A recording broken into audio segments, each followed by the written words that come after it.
عزيزي المشجع، شفت مباراة الأهلي وزد؟ طيب شفت هدف وسام أبو علي في مرمى زد؟ تعال مع بعض نشوف الهدف. الكرة كانت متشتتة من مدافع نادي زد، وبيحاول وسام أبو علي إن هو يسيطر على الكرة، ولكن بتروح الكرة لأنتوني موديست اللي بيعمل نموذج للمحطة وبيسند على طول الكرة لوسام أبو علي.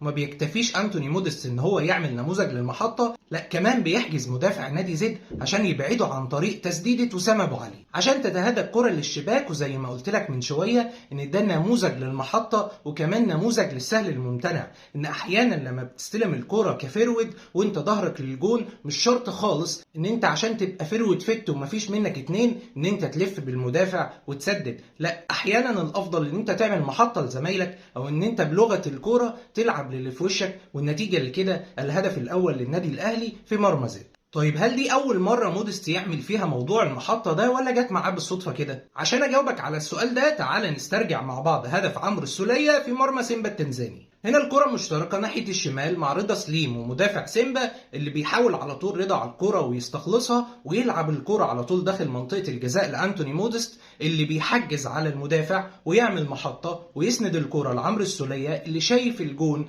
أحسن من أنتوني موديست، وعلى طول بيحط الهدف الأول للنادي الأهلي في مرمى سيمبا. يبقى فكرة إن موديست يكون محطة دي ما جاتش صدفة، ولازم ندي موديست الكريدت بتاعه ولازم نشيد بيه الفترة اللي فاتت، لأنه بدأ يستخدم جسمه اللي كان عائق ليه في بداياته مع النادي الأهلي في إنه يكون محطة كويسة جدا للاعيبة النادي الأهلي القادمون من الخلف. كده يكون خلص الفيديو بتاعنا النهارده. اتمنى ان انا اكون وضحت ولو جزئيه بسيطه من اللي حصلت في مباراه الاهلي وزد. ان شاء الله اشوفكم في فيديوهات تانية كتير. كل سنه وحضراتكم طيبين. سلام.